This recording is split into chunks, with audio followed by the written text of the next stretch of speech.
Basic electrical engineering. നമ്മളിന്ന് നോക്കാൻ പോകുന്നത് ബേസിക് ഇലക്ട്രിക്കൽ എഞ്ചിനീയറിംഗ് എന്ന് പറഞ്ഞ സബ്ജക്റ്റാണ്. സെമിസ്റ്റർ 2 സബ്ജക്റ്റാണ്. 4 മോഡ്യൂൾസ് ആണ് എല്ലാ സബ്ജക്റ്റിനും ഉണ്ടാവുക. അതുപോലെ തന്നെ ഇവിടെ 4 മോഡ്യൂളുണ്ട്. ഈ സബ്ജക്റ്റിന് 4 ക്രെഡിറ്റ്. 2031 ആണ് നമ്മുടെ കോഴ്സ് കോഡ് എന്ന് പറയുന്നത്. അപ്പോൾ നമുക്ക് ടോട്ടലി 4 മോഡ്യൂളാണ് ഉള്ളത്. അതിൽ ഫസ്റ്റ് മോഡ്യൂൾ നമുക്ക് നോക്കാം. ഫസ്റ്റ് മോഡ്യൂൾ പറയുന്നത് what is basics of electricity. Current എന്താണ്, വോൾട്ടേജ് എന്താണ്, റെസിസ്റ്റൻസ് എന്താണ്, സ്പെസിഫിക് റെസിസ്റ്റൻസ് എന്താണ്, ഓംസ് ലോ എന്താണ്, അങ്ങനത്തെ കാര്യങ്ങളൊക്കെ. പിന്നെ ക്രിച്ചോഫ്സ് ഫസ്റ്റ് ലോ എന്താണ്, സെക്കൻഡ് ലോ എന്താണ്, ഇങ്ങനത്തെ കാര്യങ്ങളാണ് ഇലക്ട്രിസിറ്റിയിൽ. പിന്നെ പവർ ആൻഡ് എനർജി. ഇത്രയും ടോപ്പിക്സ് ആണ് നമുക്ക് ഫസ്റ്റ് മോഡ്യൂളിൽ കവർ ചെയ്യാനുള്ളത്. അതിൽ ഫസ്റ്റ് ടോപ്പിക് നമുക്ക് നോക്കാം. നമ്മൾക്കറിയാം എല്ലാ സബ്സ്റ്റൻസസും ഈ യൂണിവേഴ്സിലുള്ളത് നമുക്ക് ബേസിക്കലായിട്ട് നമ്മൾ തരംതിരിച്ചിരിക്കുന്നത് ഖരം, ദ്രാവകം, വാതകം എന്നാണ്. അതായത് solid state, liquid state and gaseous state. There is 3 states in which all the substance occur in the universe. So ഇതെല്ലാം ഒരു ചെറിയ പാർട്ടിക്കിൾസ് കൊണ്ടാണ് ഉണ്ടാക്കിയിരിക്കുന്നത്.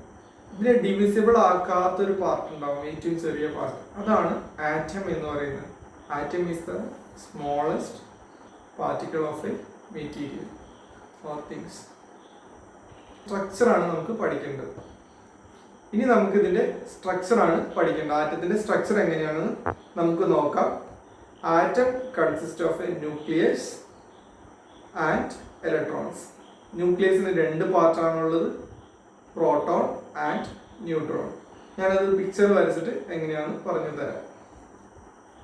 ഫാസ്റ്റ് ഫോർവേഡ്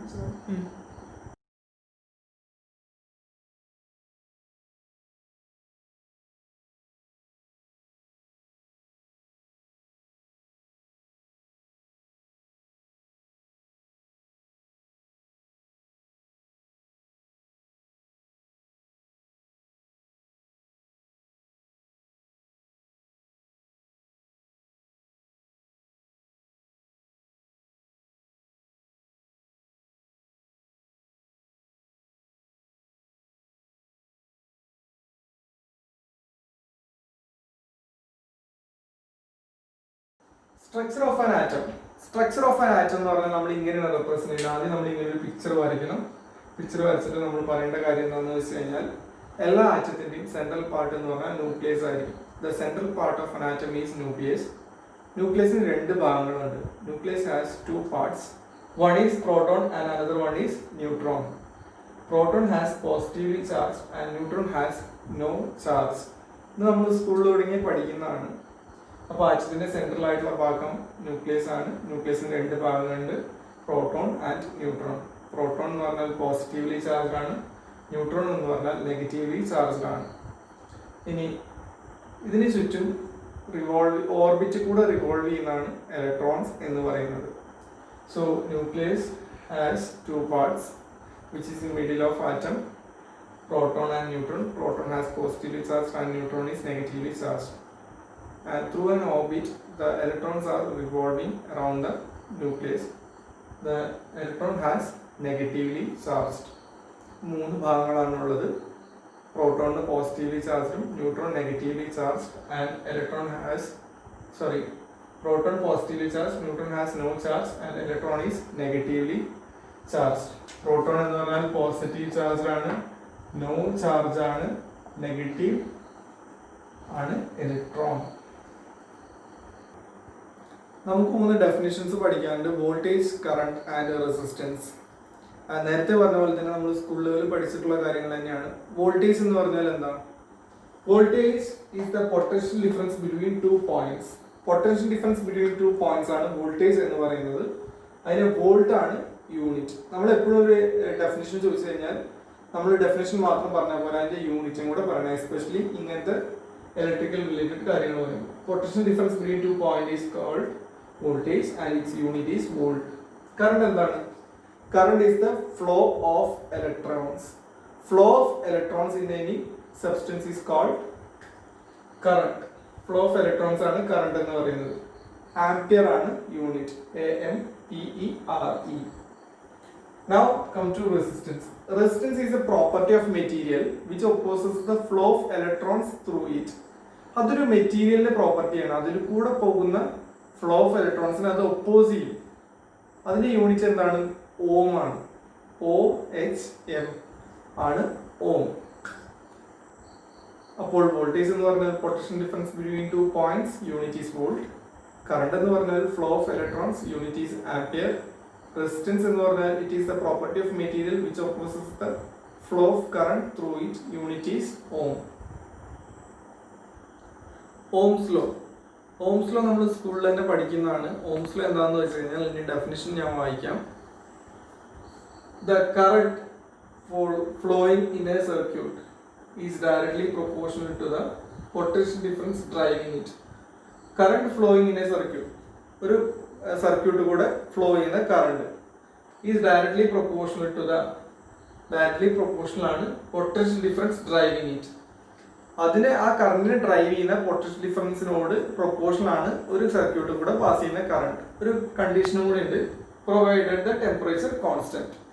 അപ്പോൾ at constant temperature the current is directly proportional to the potential difference driving it. ഏത് potential difference ആണോ കറണ്ടിനെ drive ചെയ്യുന്നത് അതിനോട് ഈക്വൽ ആണ്, പ്രൊപ്പോർഷണൽ ആണ് current. That is V is proportional to I. ഈ പ്രൊപ്പോർഷണാലിറ്റി മാറ്റുമ്പോൾ പ്രൊപ്പോർഷണാലിറ്റി കോൺസ്റ്റന്റ് വരും. Where V is voltage in volt. നമ്മൾ ഇങ്ങനെ തന്നെ എഴുതണം കേട്ടോ. ഒരു ഇക്വേഷൻ എഴുതി കഴിഞ്ഞാൽ എന്തൊക്കെ തന്നിരിക്കണമെന്ന് എടുത്ത് എഴുതണം. I ഈസ് കറണ്ട് ഇൻ എന്താണ് ആംപിയർ. R എന്താണ് റെസിസ്റ്റൻസ് ഇൻ ഓം. അപ്പൊ ഇതിൽ ശ്രദ്ധിക്കേണ്ട ഒരു കാര്യമുണ്ട്, എപ്പോഴും നമ്മൾ എഴുതും ഈ പോയിന്റ് എഴുതാൻ വിടും, പ്രൊവൈഡഡ് ടെമ്പറേച്ചർ കോൺസ്റ്റന്റ്. അപ്പൊ ഞാൻ ഒന്നുകൂടി വായിക്കാം. The current flowing in A circuit will be directly proportional to the potential difference driving it, provided the temperature constant. In V is proportional to I, V is equal to IR. V is voltage in volt, I current in ampere, R resistance in ohm.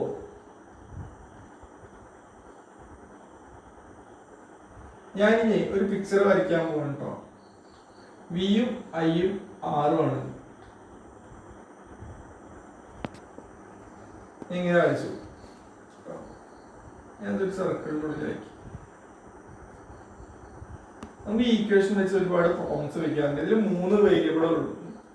ഈ 3 എണ്ണത്തിന് ഏതെങ്കിലും 2 എണ്ണം തന്നിട്ട് ഒരെണ്ണം unknown ആയിരിക്കും, കണ്ടുപിടിക്കാൻ പറയും. അപ്പൊ നമുക്ക് V is equal to IR എന്ന് പറഞ്ഞ ഇക്വേഷൻ നമുക്കറിയാം. അപ്പൊ വോൾട്ടേജ് കാണാൻ എന്താ ചെയ്യാം? I into R. നമ്മൾ ഇവിടെ പൊത്തി പിടിക്കുകയാണ് കേട്ടോ. ഞാൻ ഇവിടെ കവർ ചെയ്യുമ്പോൾ എന്താണ് V is equal to V ആണ് കണ്ടുപിടിക്കുന്നത്. അപ്പൊ V പൊത്തി പിടിച്ചപ്പോൾ എന്തായി? V is equal to IR. കിട്ടിയോ? എനിക്ക് I ആണ് കണ്ടുപിടിക്കേണ്ടതെന്ന് വെക്കുക. അപ്പൊ I ഞാൻ പൊത്തി പിടിക്കാൻ കേട്ടോ. അപ്പൊ എന്താണ് V വന്നത്? I ആണ് കണ്ടുപിടിക്കേണ്ടത്. V എന്താ വന്നത്? V by R. V അടിയിലല്ലേ? ഇനി ഞാൻ അടുത്ത് എന്താ കണ്ടുപിടിക്കുന്നത്? R ആണ് കണ്ടുപിടിക്കുന്നത് വെക്കുക. അപ്പൊ R ഈക്വൽ ടു R കണ്ടുപിടിക്കുക. അപ്പൊ ഞാൻ R കവർ ചെയ്ത് പിടിക്കുമ്പോൾ എന്താ വന്നത്? V by I. അപ്പൊ ഈ 3 ഇക്വേഷൻ കണ്ടോ? 1, 2, 3. V is equal to IR, I is equal to V by R, R is equal to V by I. ഈ 3 ഇക്വേഷൻസ് വെച്ച് ഓൾട്ടർനേറ്റീവ് ആയിട്ട് പ്രോബ്ലംസ് ചോദിക്കാം. നമുക്ക് 2 കാര്യങ്ങളാണ് നോക്കാനുള്ളത്. Law of resistance and specific resistance. എന്താണ് ലോ ഓഫ് റെസിസ്റ്റൻസ്? നമുക്കറിയാം resistance എന്ന് പറഞ്ഞാൽ എന്താണ്? It is a property of material which opposes the flow of current through it.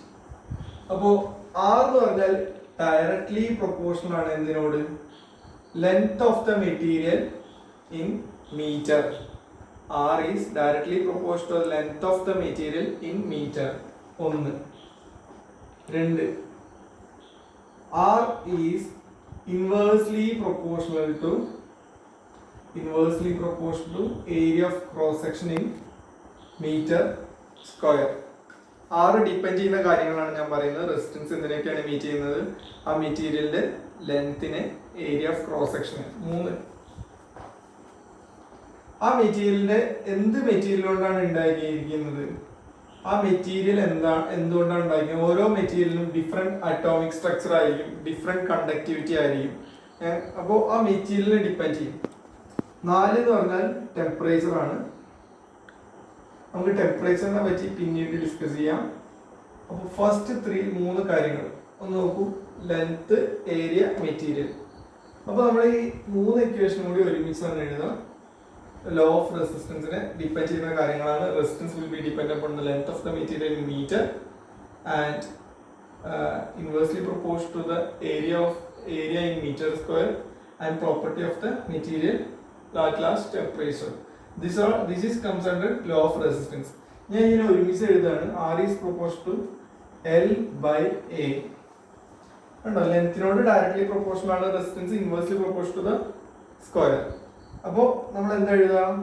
R is equal to rho L by A. ഇതൊരു Greek വേർഡാണ്. Rho എന്ന് പറയുന്നത് വായിക്കുന്നത് RHO ആണ് കേട്ടോ. റോ ഇങ്ങനെയാണ് എഴുതുന്നത്. Rho R is equal to rho L by A. ഇനി നമുക്ക് ഈ റോന് ഒരു പേരുണ്ട്, എന്താണെന്ന് അറിയാം? Rho is called specific resistance. Rho എന്ന് പറഞ്ഞാൽ സ്പെസിഫിക് റെസിസ്റ്റൻസ് ആണ്.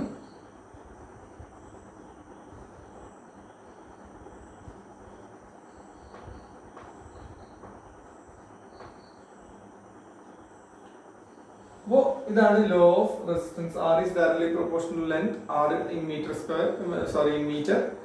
Area inversely proportional to the area in meter square. And R is നമ്മൾ ഇക്വേഷൻ ആയിട്ട് എഴുതുകയാണ്. നമ്മൾ മെറ്റീരിയലിന്റെ പ്രോപ്പർട്ടിയാണ്, അതാണ് റോ എന്ന് വരുന്നത്. R is proportional to L by A. Proportionality മാറ്റും. R is equal to rho L by A. ഈ റോഡ് ഡിപ്പെൻഡ് ചെയ്യുന്നത് ഏത് ടൈപ്പ് ഓഫ് മെറ്റീരിയൽ യൂസ് ചെയ്തു എന്നതിനനുസരിച്ചാണ് ഇത് ഡിപ്പെൻഡ് ചെയ്യുന്നത്. നമ്മൾ നേരത്തെ തന്നെ പറഞ്ഞു, നമ്മൾ എന്ത് ഇക്വേഷൻ എഴുതിയാലും അതിന്റെ എന്തെഴുതണം? യൂണിറ്റും കൂടെ ചേർത്ത് എഴുതണം. അപ്പൊ R നമ്മൾ എന്താ എഴുതാം? റെസിസ്റ്റൻസ് ഇൻ എന്താണ്? Ohm. L length in metre. A എന്താണ്? Area of cross section in metre square. Area of cross section in metre square. അപ്പോൾ റോന്റെ യൂണിറ്റ് എന്താണ്? റോന്റെ യൂണിറ്റ് സ്പെസിഫിക് റെസിസ്റ്റൻസ് ആണ്. റോനെ വിളിക്കുന്നത് ഓം മീറ്റർ ആണ്. എന്തിന്റെ യൂണിറ്റ്? സ്പെസിഫിക് റെസിസ്റ്റൻസിന്റെ യൂണിറ്റ്. സ്പെസിഫിക് റെസിസ്റ്റൻസിന്റെ ഡെഫിനിഷൻ പറയുന്നത് വേറെ രീതിയിലാണ്.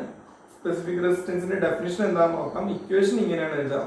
R is equal to rho L by A. Rho is called specific resistance. ഞാൻ എങ്ങനെ ഡെഫിനിഷൻ പറയാൻ നോക്കാം. സ്പെസിഫിക് റെസിസ്റ്റൻസ്, അതിന്റെ ഡെഫിനിഷൻ ഒന്ന് വായിച്ചു നോക്കാം. The resistance of a material of unit length and unit cross section area. അതെന്താണ് specific resistance? Resistance of a material, ഒരു മെറ്റീരിയലിന്റെ റെസിസ്റ്റൻസ് ആണ്. അതിന് 1 മീറ്റർ ലെങ്ത്തും ഒരു metre square cross section area ഉള്ളത്, അതായത് യൂണിറ്റ് എന്ന് പറയുന്നത്. ഒരു യൂണിറ്റ് ലെങ്ത്തും ഒരു unit area of cross section ഉള്ള മെറ്റീരിയലിന്റെ റെസിസ്റ്റൻസ് ആണ് സ്പെസിഫിക് റെസിസ്റ്റൻസ് എന്ന് പറഞ്ഞാൽ. ഏതൊരു മെറ്റീരിയൽ എടുത്താലും അതിനൊരു സ്പെസിഫിക് റെസിസ്റ്റൻസ് ഉണ്ടാവും.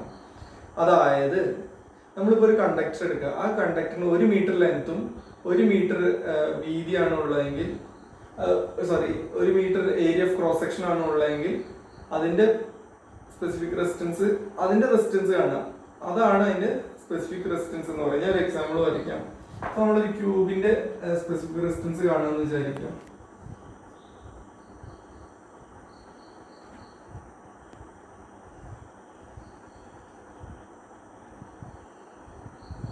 ഇതൊരു ക്യൂബാണ്. അപ്പൊ ഇതിന്റെ ഒരു സൈഡ് 1 മീറ്ററും ഇവിടെയും 1 മീറ്റർ ആണെന്ന് വിചാരിക്കാം.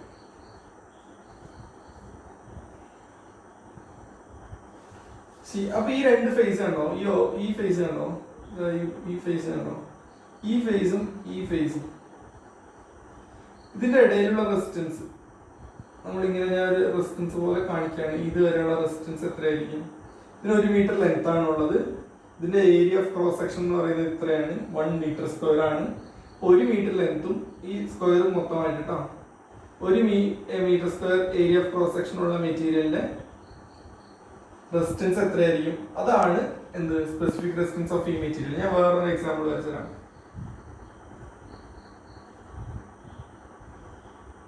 ഇതിപ്പോ ഒരു സർക്കിളാണ്. ഇതിന്റെ ഏരിയ ഓഫ് ക്രോസ് സെക്ഷൻ എന്ന് പറയുന്നത് 1 മീറ്റർ സ്ക്വയർ ആണെന്ന് വിചാരിക്കുക. ഇതിന്റെ ലെങ്ത് 1 മീറ്റർ ആണെന്ന് വിചാരിക്കുക. അപ്പൊ ഇതിന്റെ ഇടയിലുള്ള ആ റെസിസ്റ്റൻസ് ഉണ്ടല്ലോ, ഈ പോയിന്റ് ഈ അറ്റം തൊട്ടിനി ഈ അറ്റം വരെ, അതാണ് സ്പെസിഫിക് റെസിസ്റ്റൻസ് ഓഫ് ഈ മെറ്റീരിയൽ. അതായത് പ്രോപ്പർട്ടിയുടെ ഷേപ്പ് ഒന്നും അല്ല നോക്കുന്നത്. നമ്മൾ 1 മീറ്റർ ലെങ്ത്തും 1 metre square area of cross section ഉള്ള മെറ്റീരിയലിന്റെ റെസിസ്റ്റൻസ് എത്രയാണോ അതാണ് ആ മെറ്റീരിയലിന് സ്പെസിഫിക് റെസിസ്റ്റൻസ്. സ്പെസിഫിക് റെസിസ്റ്റൻസിന്റെ യൂണിറ്റ് ഓം മീറ്റർ ആണ്. Equation R is equal to rho L by A ആണ് നമുക്കറിയാം.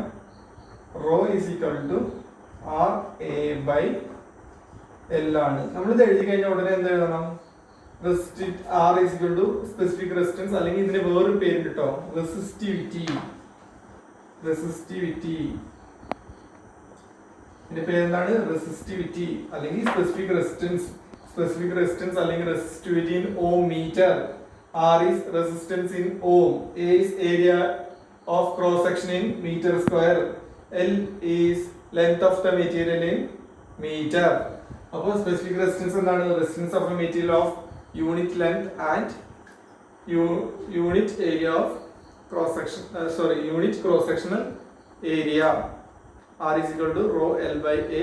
Rho is equal to RA by L. ഇതിന്റെ തുടർച്ചയായിട്ടുള്ള ക്ലാസ് ഞാൻ അടുത്ത ക്ലാസ്സിൽ പറയുന്നതാണ്. ഇനി ഇത് വെച്ചിട്ടുള്ള പ്രോബ്ലംസ് ഉണ്ട്, KCL ഉണ്ട്, KVL ഉണ്ട്, ക്രിച്ചോസ് വോൾട്ടേജ് ലോ, ക്രിച്ചോസ് കറണ്ട് ലോ, പിന്നെ നമുക്ക് കുറച്ച് ഭാഗങ്ങളും കൂടി നോക്കാണ്ട് എനർജി, പവർ, അങ്ങനത്തെ. അപ്പോൾ നമുക്കത് അടുത്ത ക്ലാസ്സിൽ നോക്കാം. Thank you.